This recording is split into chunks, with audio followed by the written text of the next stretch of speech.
Welcome to Coming In Hot.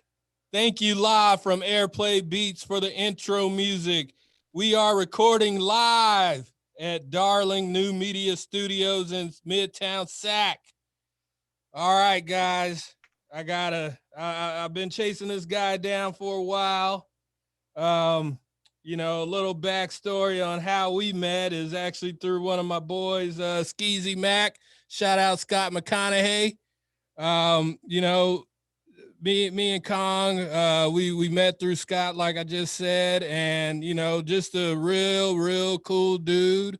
Not too much history with them, but just kind of in passing and talking about King Kong Brewery and some of the food stuff that he has there. I'll let him elaborate on that a little bit more, but welcome to the podcast. Thank you for coming in hot. Cong Nguyen, welcome. How you doing, brother? Thanks for having me. I'm doing good, man. I appreciate having me on the show, and I'm excited to be here. I appreciate it. Thank you. Yeah, and this has been a long time coming. Just me and you chopping it up. Like I said in the intro, we really, kind of know each other in passing, but we kind of started, around the same time with you with King Kong Brewery and us with Nash and Proper. So I want to take it back, man. Are you from Sac? Yes, actually born and raised. I was raised in South Sacramento. So I've lived here pretty much almost all my life. I did actually go to college in Stockton to the University of the Pacific back between 2002 and 2006. Other than that, man, like I've lived here all my life, and my family's here, and I just never imagined really moving away from this place. It's just really cool to be able to kind of create something that just allows me to just kind of keep that momentum going. I know a lot of times people will go through these things where they're going through like changes in their lives and whatnot.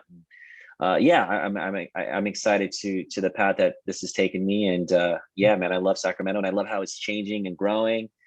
Man, it's really cool. But I'm currently in around Midtown as well. The business is closer to North Sacramento. So being from South Sac, it's very similar in terms of like the kind of poverty level and things like that. So I can relate to where I'm at a lot right now. So it's interesting. For sure.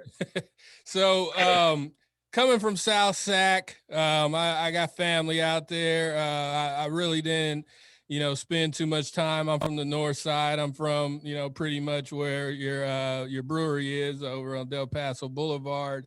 Grew up there.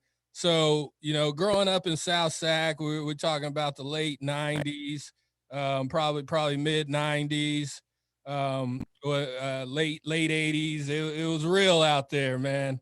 So, kind of me take me to the journey of navigating the streets of South Sac.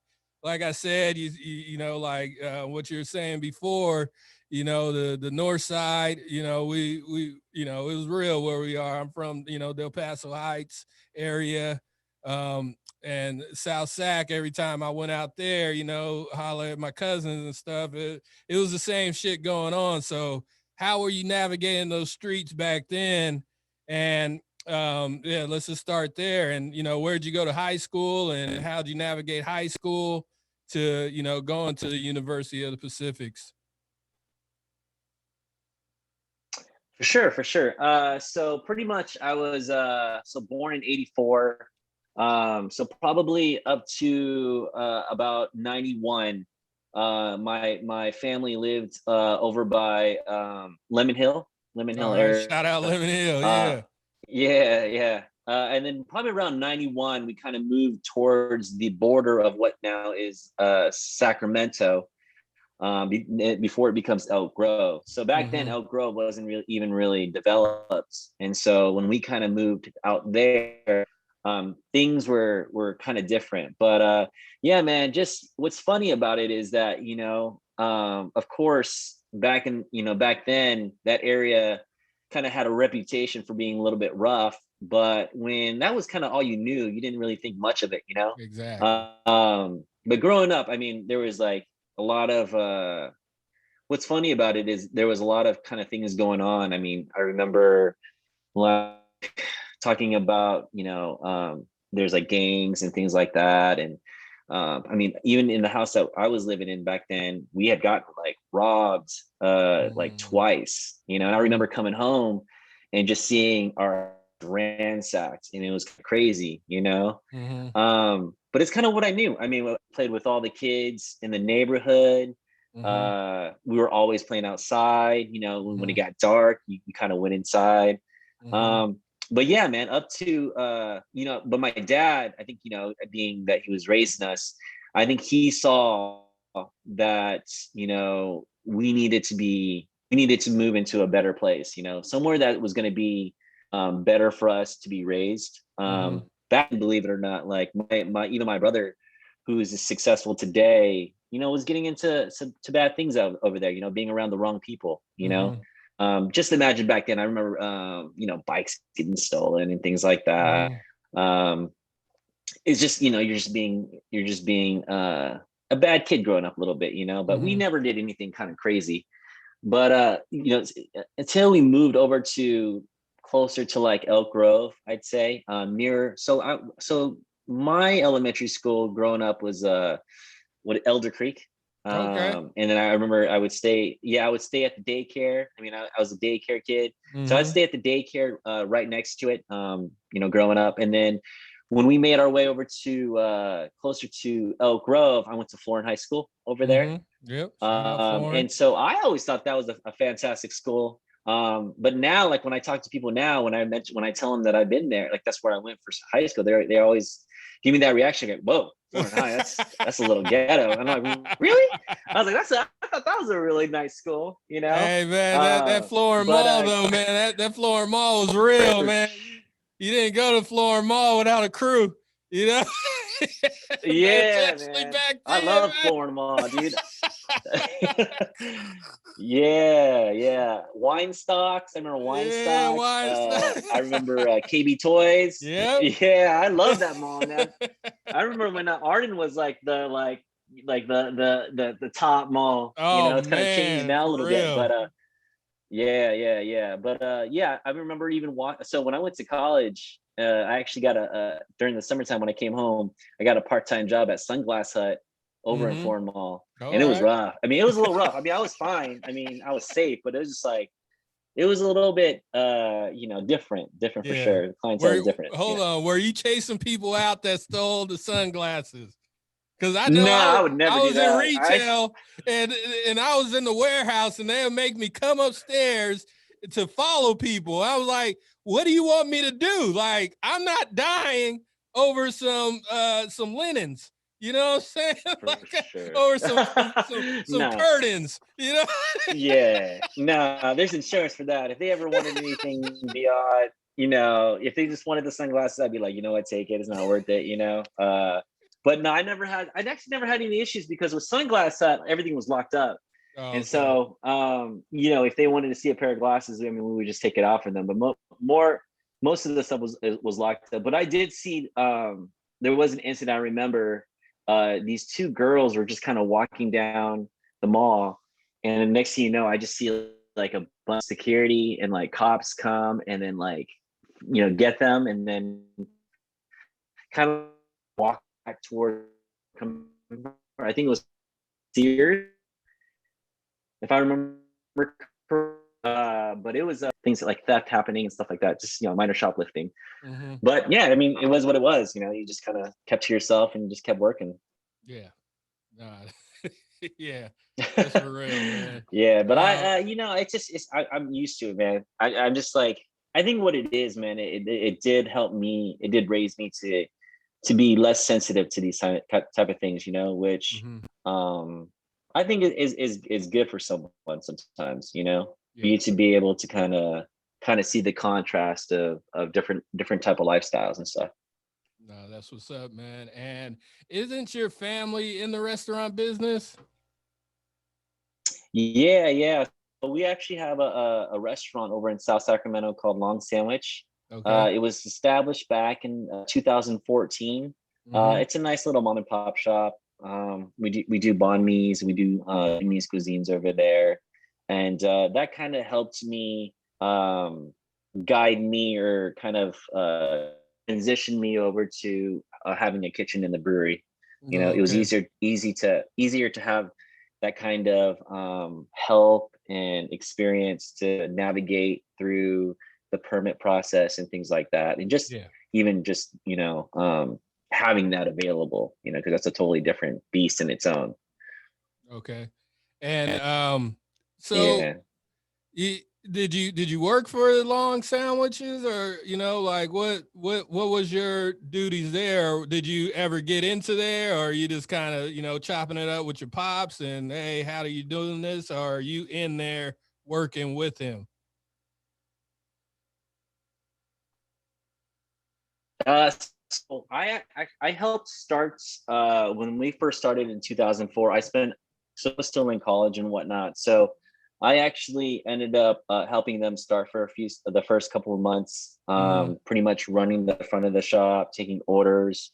Back then we had Java City Coffee, so I was the one kind of making a lot of the coffee for it for anyone who ordered the coffee. Okay. Um, you know what's so funny about, speaking of South Sac and being raised there? I mean, I remember the craziest incidents that happened while I was working at the restaurant. So because I was in college, I can only help so much to get it going. And yeah, the craziest things have happened in that place, man. I remember when during construction of that place, Mm-hmm. because I was around during that time as well. Um, yeah, one day we got a call saying that a car had run through the front of the store. And believe it or not, dude, what was nuts about it was in front of the store. And I'm not trying to make this like place sound ghetto, but there was actually a shootout in front of the restaurant, man. Believe it or not, Oh before we even shit. opened. Yeah, it was the craziest thing that I'd ever heard. And what's nuts about it was that so that happened, right, the first time. And the second time, man, there was actually another shooting. um this is so bad, but there was actually another shooting where my brother was literally there at night baking, and next thing you know, he recalled like seeing flour fly in the air, and he thought it was a ghost. He was like, oh man, is it haunted, is there ghosts? And then he Oh no. realized he started hearing the bullets like fly. And so Oh the man. bullets actually made its way into the restaurant. Oh wow. And yeah, because the restaurant used to be right next to a liquor store, Oh, okay. and This is making that sense draws a lot now. of, yeah, that draws a lot of bad attention. Yeah. And so I remember that whole ordeal there. There was another incident where I was actually at the restaurant, and next thing you know, you hear this huge crash, and everyone's like, what the heck is that? So we walk out, and I just remember I guess a drunk driver was being chased by the police, Mm, and it had actually run into like a few cars in the parking mhm, lot, and mhm. then into the storefront of a place that was only a few stores down from me, or from our restaurant.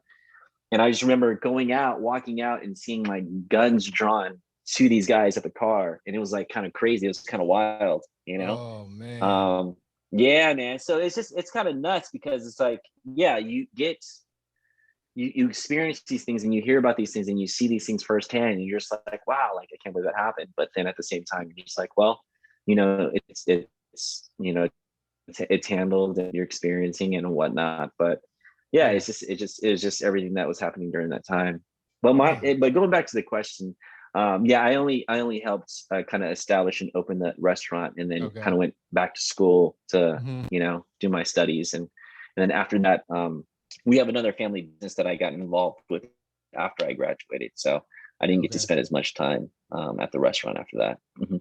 Yeah, and like I'm going through, a similar situation with opening up Elk Grove right now, and I think, you know, the part that you were involved with opening and setting stuff up is the most important part, because everybody that comes in after you is going to have your blueprint.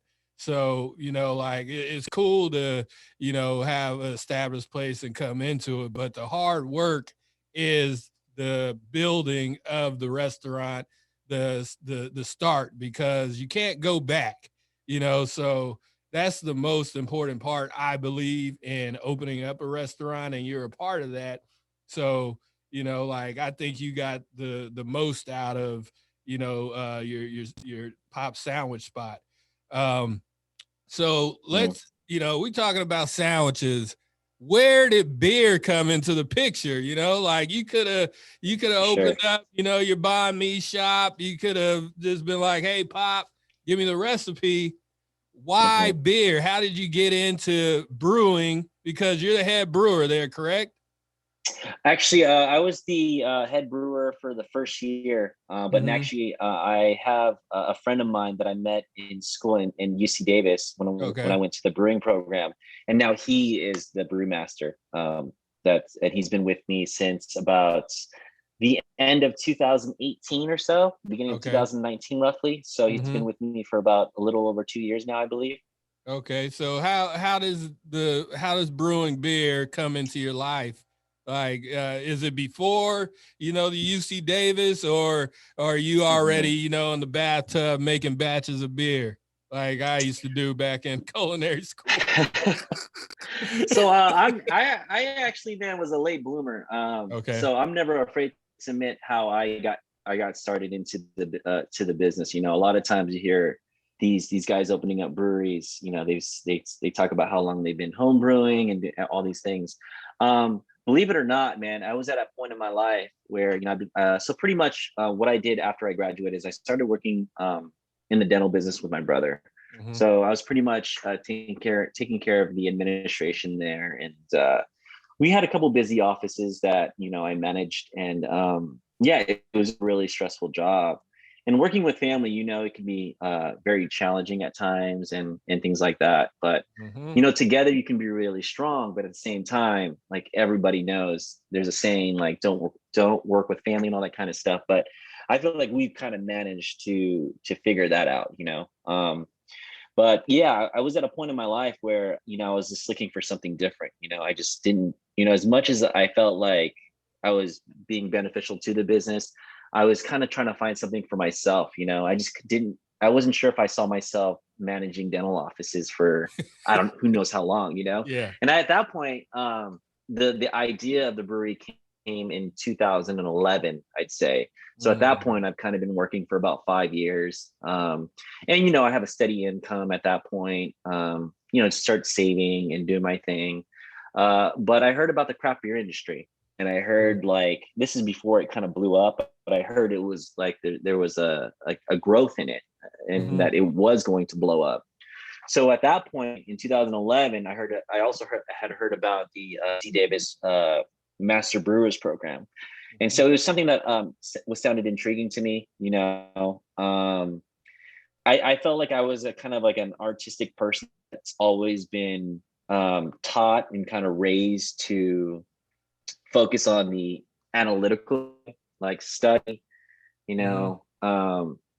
know, run a dental office business wise, run numbers, those kind of things, you know. And I never Mm-hmm. really got to embrace my artistic side, and it's always been, I felt like, something that just never was given attention to. You know, I remember when I was young, I asked my dad, like, hey, you know, and this is just any boy dream, hey, you know, see, acting is really cool. Hey, take classes, how to act, and, you know, get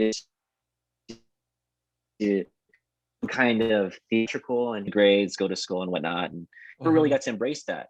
When I heard about the craft beer industry, I just thought it would be really cool to learn how to make beer. And at that Okay. point, you know, I you know, was going out and doing my thing. But I was never really into craft beer to the extent of what it is, you know.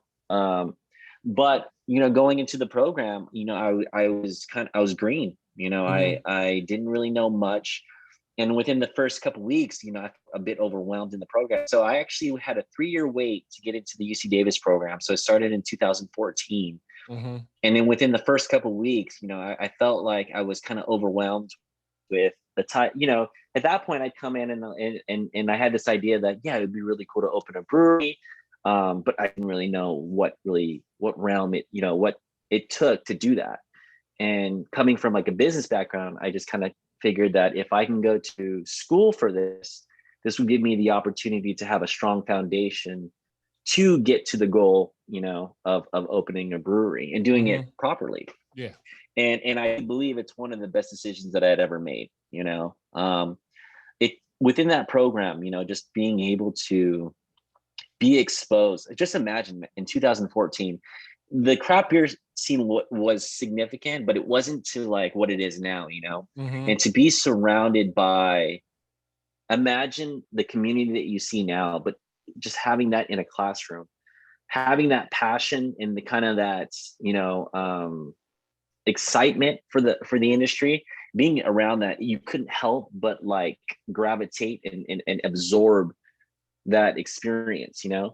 And so from that point on, I just felt like I became really obsessed with what I was doing.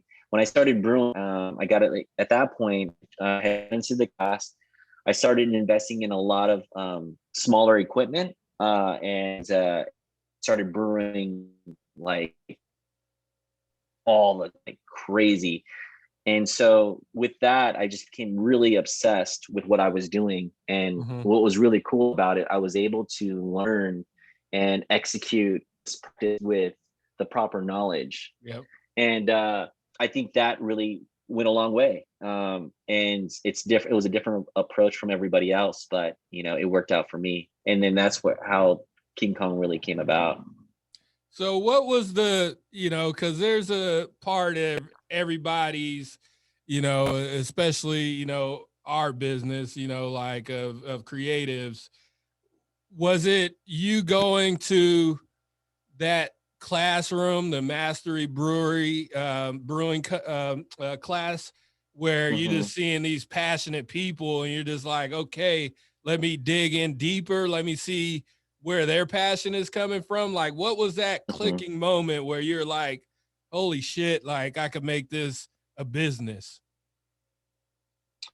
I think the intent was always to start the business. I just never knew to, you know, to what extent the practice took to develop product, you know, and maintaining it. The thing was producing quality beer and maintaining the quality. The cool thing about it is that like I felt like within my personality, you know, I was a perfectionist. And one of the biggest things that I always kind of focused on was following direction or following a strict pattern, you know.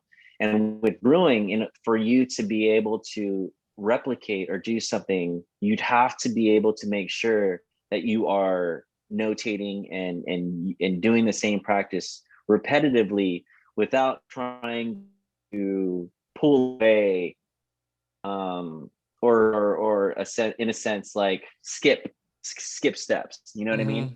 I think what happens is when someone or people are trying to produce or trying to shortcut a way of making something, it can affect it, you know, greatly. Yes. And I think what it was is that it's just my personality was so fitting for something like this, you know. I always was into trying to create something really cool, but then always trying to like look at the details of everything. And that's why I feel like it really kind of I really got hooked. And then and I think what it is too, is as you kind of learn and develop and you practice, you start to see what more can become of what you're doing, you know? So then when you first make your first recipe, you're kind of like, okay, this is what's happening. But then now you start to think, well, what if, you know, you start changes in the ingredients and adding different things and different techniques. I think that's what really got me into that mode of like, this is something that I think I can really do. You know, willing to learn and be able to, I guess, quote unquote, master or improve on. Okay. Yeah. So that's where everything comes from. No, that's amazing, man.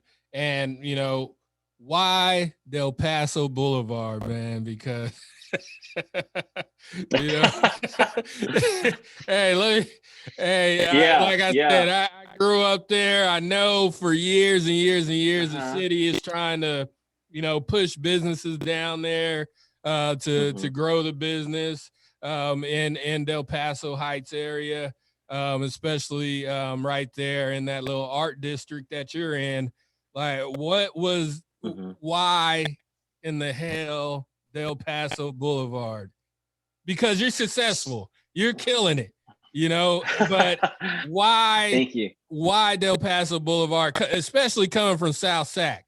Because I can't pinpoint a place in South Sac. I know a couple, I know my Right, grandma's house, I know my auntie's right. house, but why Del Paso Boulevard? So going back to my profession, or my previous profession, so I was in the dental business, and that brewery was actually supposed to be another dental office. So my Okay. brother, yeah, so my brother's an investor in the company, and he actually Okay. had purchased that building back in 2012 with the intent to build another dental office. Okay. At that point, I had mentioned to you that I was going through a phase of my life where I wasn't sure if that was something that I wanted to continue. Mm-hmm. And I remember having a direct discussion with him after he had been talking about the dental office. He had blueprints drawn already. They were ready. They were approved plans built.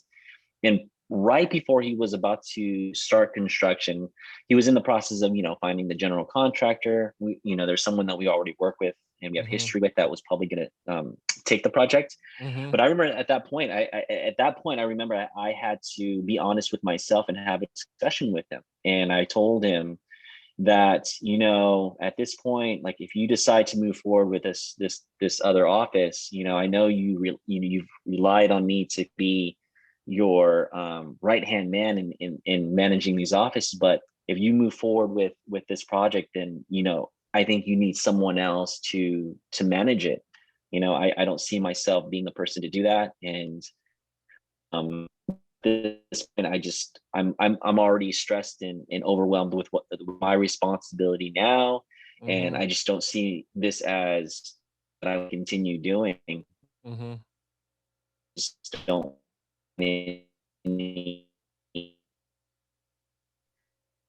is job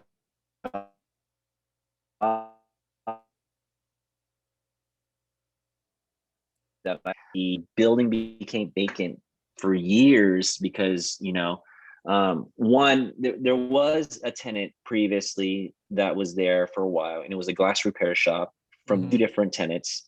And then the other suite was always pretty much vacant, so it was. And then in that area, there was interest from people who wanting to rent the space, but it just never fell through, you Mm-hmm. know um and so then when I started the program, I told him, like, what, I think I just really love building. I just like the fact how there's already roll-up doors, Mm-hmm.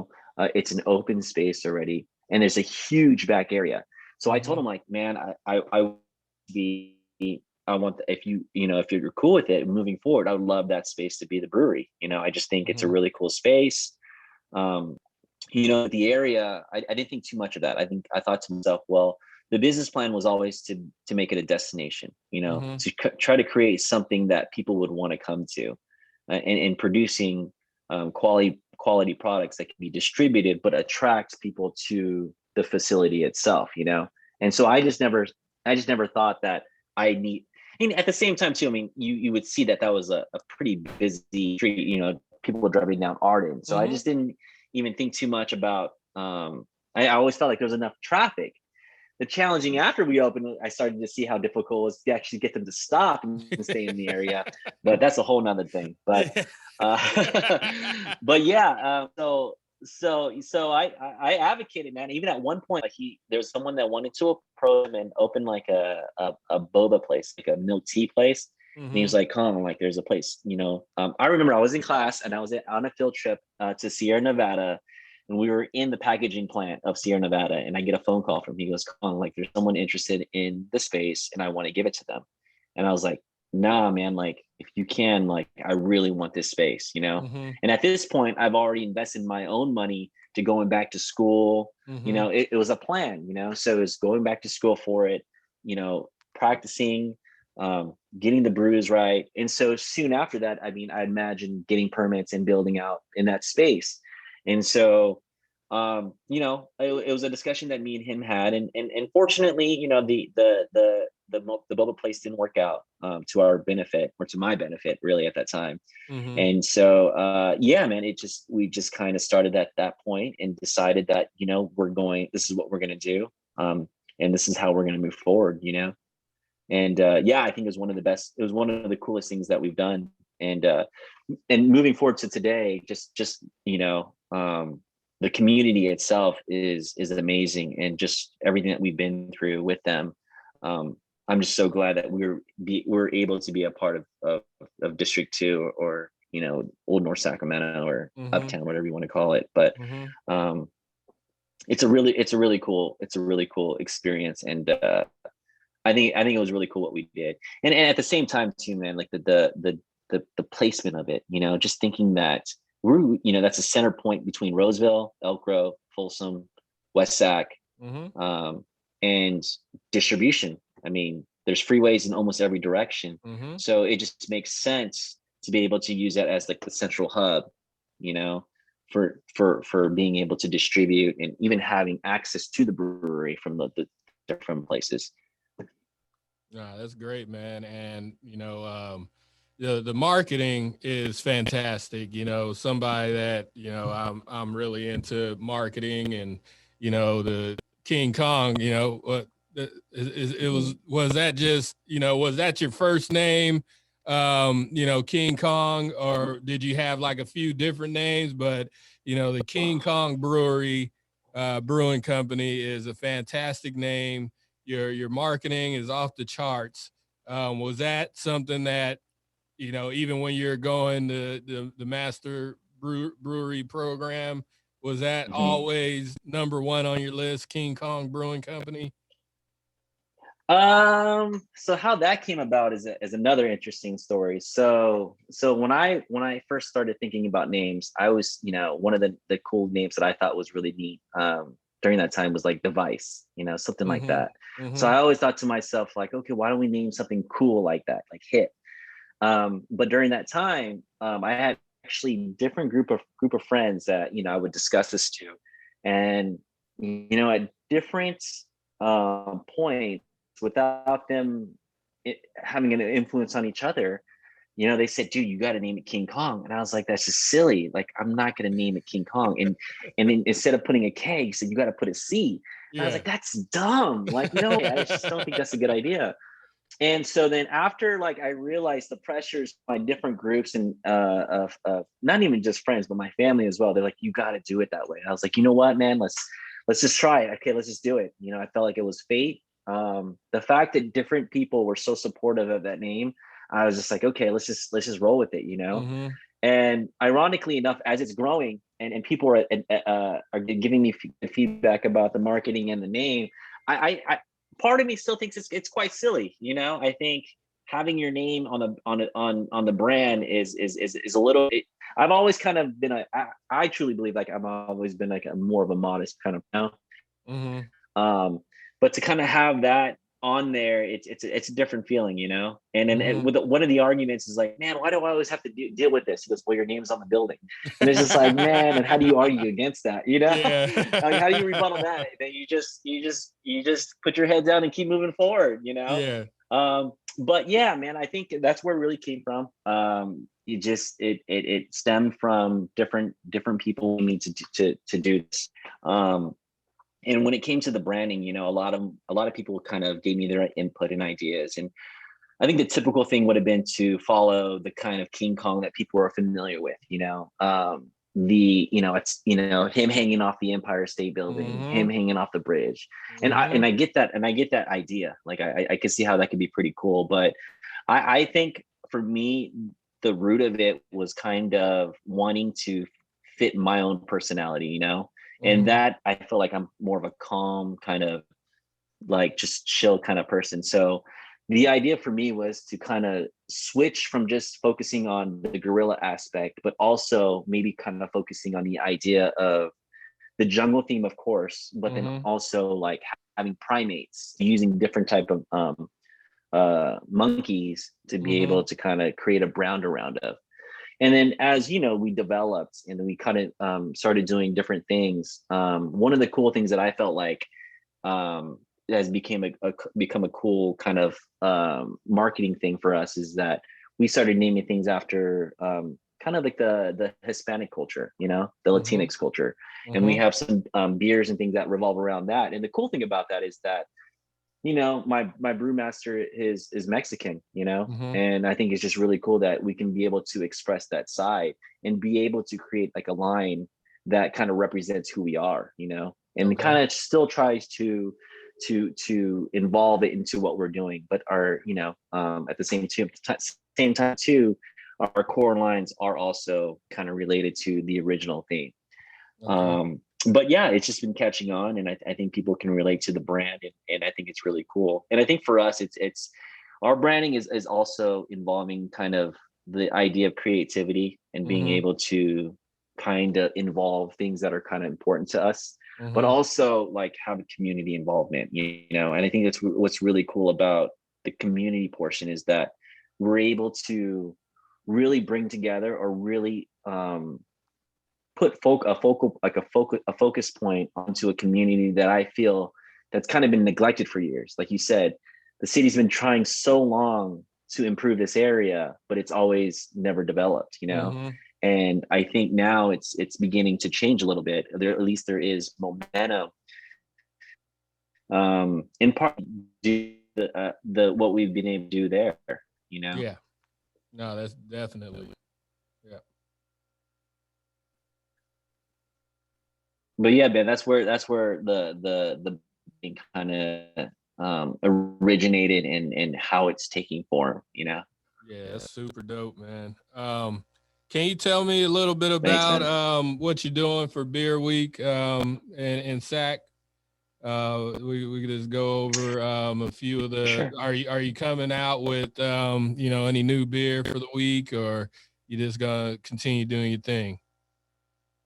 So we have a collaborative beer that we're doing with the other sectors. So each brewery is creating their own versions of a brand called Rising Together. Okay. So it's going to be an IPA based beer. We're going to be doing a hazy IPA with passion fruit and pineapple. So we kind of wanted to do something different from what we are normally known for. So we're doing that. We may be releasing a beer during Beer Week that is kind of gravitated towards Cinco de Mayo, and that one is called Mexicali. It's a dark, no, sorry, it's an amber lager. So that one you should look out for as well. And so I probably will try to. I'm thinking about bringing back some bands to have some music going. I think a lot of people miss that. I've been trying to navigate through a lot of the changes in ordinances and kind of seeing what is appropriate and how we can help maintain if we decide to move forward with something like that. But right now for Beer Week, the biggest things that we can really do are the beer releases. And we should have new merch that will kind of come in line with the stuff that we're doing. So we'll have some new glassware. Nice. Hopefully we'll get some new merchandise by the time that comes out. So it's, you know, while people are there, they can buy some new cool gear. And yeah, that's what's kind of what we have going on right now for Beer Week. It's just kind of hard, man, with COVID still kind of going on. It's a bit different. Yeah, during Beer Week, they always have different events and things that you could be a part of, you know. But you know, with everything going on, we can only do so much, you know. And marketing has kind of changed. You know, we want people to come, but at the same time, it's like, well, we used to use events and and music as a form of marketing to get people to come because it's fun and exciting. But it's right now it's kind of like, well, what can we and what can't we not do? So yeah, use that outdoor patio for so sure. you can be expecting those new releases. Yeah. Yeah, I think it's a lifesaver, man. That patio saved us. Hey man, That was one of the biggest things that saved us. Yeah, there was nothing like that during the pandemic when there was only out eating. Yeah, man. We remodeled that patio quickly. Yeah, it was great. Yeah. So what's cool about it is with the whole change and change in business plan. We've altered our business plan. I mean, we're finding different ways of how we can do something different, and now the focal point has become the outdoor patio for us. I think for us in the beginning, it was more about how do we get more indoor seating and things like that. But now it's like embracing the outdoor seating. And people feel safer that way too, at least in this moment. So, and then, what's crazy is that because of COVID, we pushed cans, before that, we barely hadn't even done any cans. We were focused on draft that whole time. And we started getting into cans right in March when March approached, like we'll start our first can. And at that point, once COVID hit, we just transferred everything to cans and we weren't even producing kegs anymore. So it was really, really different, man, when all that was happening. Oh, definitely. But you got to change now. You gotta be able to, maneuver through it. Oh yeah, and my new restaurant Elk Grove, like I I hardly even looked inside. I went to the kitchen.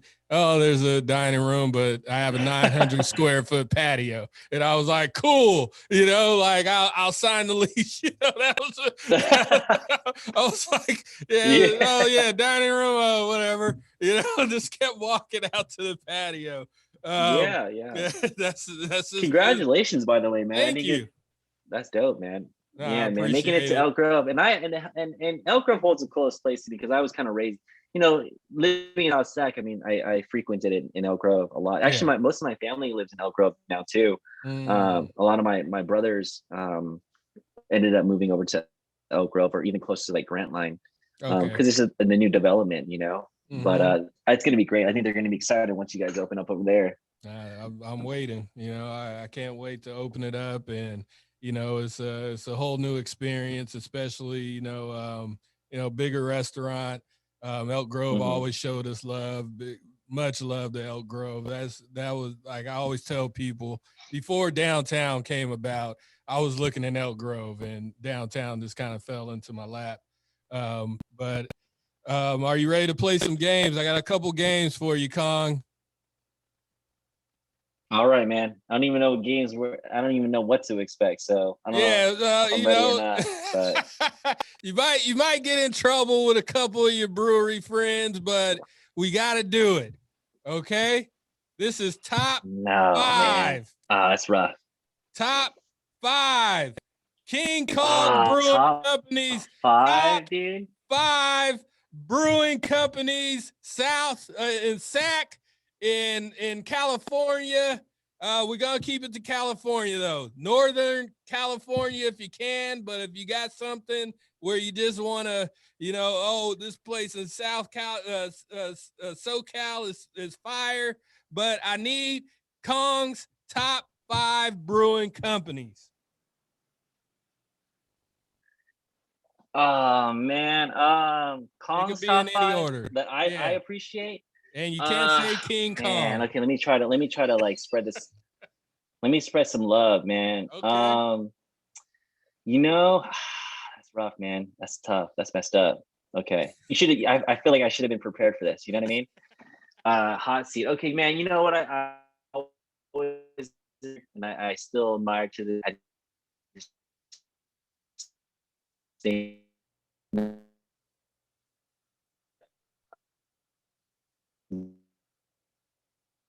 awesome times is really dope. Hold on a second, Kyle. Hold on a second. You gotta go back to the beginning. Hey, we cut out a little bit there. Can you start over with the first brewery? Yeah. So the first one, not only do they make, I feel like they don't just make great beers, but I just love their ambiance and their branding. Modern Times. I think that's a fantastic brewery. I love that one a lot. A really cool. See, so when it comes to just these brands, not just the beer, but also just the branding, I think is really cool. Pure Projects is really cool. I like what they're doing. Where are they at? Pure Projects, San Diego. Yeah, San Diego, I believe. So these are the SoCal ones, and they're pretty big. I mean, they're distributing as far, I think, up here. I don't know if Pure Projects up here, but I know Modern Times is kind of everywhere. But I just love what they do with what they do. Let me try to give some love up here. Man, let me name some couple Sacramento breweries at least, huh? Okay. Yeah, you can if you don't want to. You don't have Moxa's done. Okay. No, I'm gonna do it. So I admire what shout out Moxa for Sacramento. Yep. Yeah, Moxa's really cool. Great guys, great brewer. Really cool what they're doing. I love some of the stuff that they're coming out with in terms of like their little niche. It's really, really dope. Let's see here. Let me see some classic spots maybe that I can give. I should be so that's 3, right? That's 3. You got 2 more. 2 more. What is that? See, now you what's the name of it? Faction Brewery. Okay. Shout out fantastic. Faction. All right. They're over by Alameda. I believe it's Alameda. Great beer. Love the brewery. I love what they're doing. And there's one in San Francisco. Let's see, what is man, I forgot the name of it. And it's a common place. It's not common, but it's a popular brewery as well. Dude, I can't remember off the top of my head right now. But anyway, let's just do a traditional one. Let's just say Sierra Nevada, I guess, because right. Yeah. They're like the ones that you kind of look up to. You know what? No, I mean Russian River always does some really fantastic stuff too. I mean they've been solid forever. But let's just put Sierra Nevada because you got to pay respects to again Ken Grossman, what he's done for the industry, and what he's done for the craft beer industry for sure. Oh yeah. But I'm gonna remember the San Francisco one. Yeah. I got. It's on the tip of my tongue, man. It's like in any other conversation, I can just say it right away. You got me on the spot, and you got me like, it's a lot of pressure, man. Hey man, Sierra Nevada. When I was going to culinary school, I had a couple cats, and that's all they wanted to do was work for Sierra Nevada. And Sierra Nevada was like, it was like the door to adultism, I guess, because for years and years and years, you just pounding beer, and it doesn't matter what kind. But when Sierra Nevada came around, you kind of savored it, and you got toasty too. Like they're really that was a really good beer. I can still remember. I don't drink anymore, but I remember Sierra Nevada being that beer that you have for your friends. They come over, you chill. You know what I mean? So big shout out to Sierra Nevada and whatever you did. All right, so we're at the end here, Cong. Very great conversation, right. And this is another one that you gonna you gonna be like, I was caught off guard. Oh no, man! All right, Cong, it is time to come in hot. So this is any topic you want to talk about. It could be political, it could be brewery based, it could be restaurant based, it could be family based, it could be anything. But Cong, what would you like to come in hot on? Any topic you want.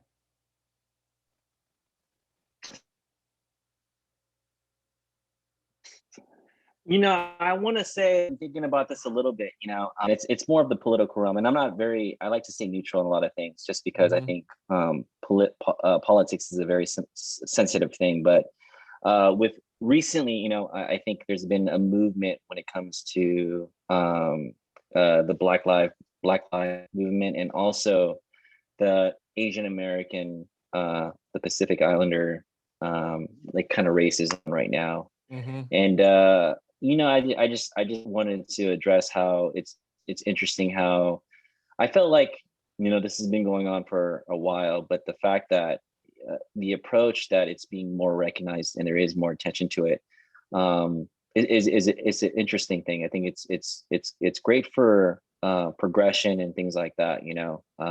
But I know that can be really, really a sensitive thing between different groups. And I just wanted to say that I think it's cool that there is more attention to these things that's going on. And as an American myself, we've always kind of our ethnicities have always been known for being passive aggressive, or not passive aggressive, but more passive when it comes to these type of things, and it was really interesting to see the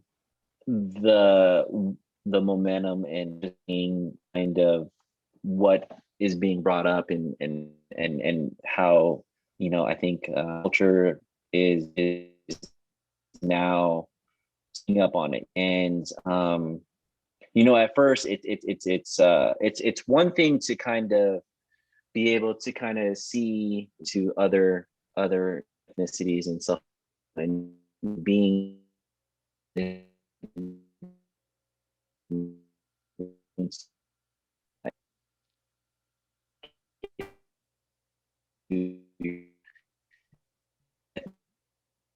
think it's really more to I just wanted to bring that. It's really cool that I think that there is more media presence in the protests and the stuff that is going on. I don't like to talk about that stuff too much, because it's for me, it's something new, and I just want to say that I admire those who can speak up on it, and are working towards that change. I think it's important that I definitely think it's going to be something that's going to be on for a while. Just like anything else in our history, it takes a long time, but it's really, I just wanted to kind of, I think that's really cool. And I just wanted to kind of mention that. No, that's super dope. I remember, where I grew up at, I remember when the Asians started coming in, what I'm saying? And like we didn't know, what I'm saying? Like we're just like, who are these people? And always been super cool. Me personally never had any problems, but they stuck us both in the same area, you know what I mean? And then later on the Latinos came, but I just remember the first other race me seeing and hanging out with were the brothers and sisters that were Asian, and they always showed love. So really appreciate it. Cong of King Cong Brewing Company, go ahead and plug your social, your email, how people could get your beer. Just real quick, plug all your shit, man. Oh, cool. Thanks, man. So our website is www.kingkongbrewing.com. Our Instagram handle is at King Kong Brewing, BREWING. That's where we update most of our stuff, and you can kind of find out what's going on. Man, we just love the support. We just love our community, and I just hope that if you guys haven't tried us, you give us a shot. And I just hope you support the cause, and I hope just kind of help the industry rise, and also shout out to just making sure that we all support our local businesses during this time, especially restaurants and places like that. Make sure you are visiting your favorite spots, because although they're still here now, everyone's has their struggle, and if you want to save it, make sure that you're so man, make sure you guys just make sure we all support each other. That's all. All right, guys. Well, that was Cong Nguyen of King Kong Brewery. Thank you for coming in hot. Thank you so much, man. You guys could holler at me at Chef Cease, at Nash and Proper, at Coming In Hot, www.nashandproper.com. Drop us a line on any of those social media handles or website. Again, to King Kong, holla at him. What's your address over there on Del Paso Boulevard, man? 1709 Del Paso Boulevard. 1709 Del Paso Boulevard. Holla. Hey, thank you so much. We are out. See you next week. Love ya. All right. Thanks, guys.